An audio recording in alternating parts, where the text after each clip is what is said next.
Hi guys. So, mga pita. Nakoy biskwit diri.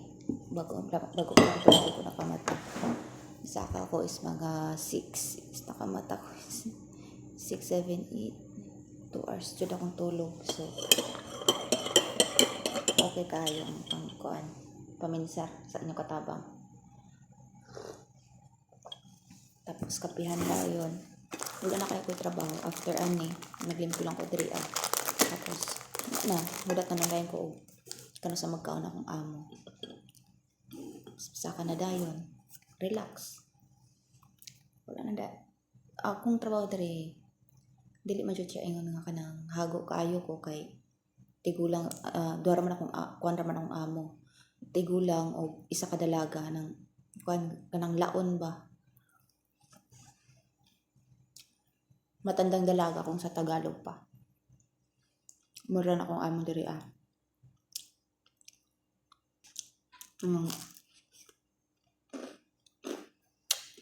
Okay ra gud akong trabaho. Dili man ingon nga kanang kapoy kay sala ra man akong limpyuhan kwarto sa akong mga amo. Tapos diri sa kusina tagaluto ko. Kaya ra man kayo pero kailangan jud nato na muli po sa tong lugar. Siguro pwede nga habang buhay na lang ta maging katabang, di ba?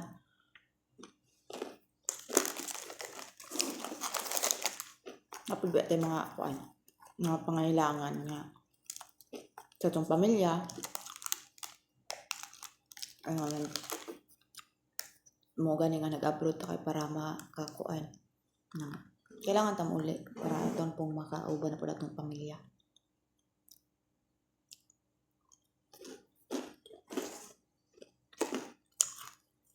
Kaya kung always magugnatal diri ako man layo ta sa atong mga anak. Habang gadako sila ang ilahang feelings para sa imo nga lang ginikanan. Kung siguro kanang malayo kay para sa kuha. Yes, akong bunso naglakaw ko is kuan pa lang siya. Mag 3 years old. Tapos akong pangalan is mag 10. Tapos ang ikaduha na ako is 8. So karon ako ang kamuglangan na 15, 12 ako ang kuan ikaduha. Tapos 8 ang akong bunso. So kana jud kung di jud ako na sila ulion. Kada magdugay malayo jud lang kuan sa kuha. Diba?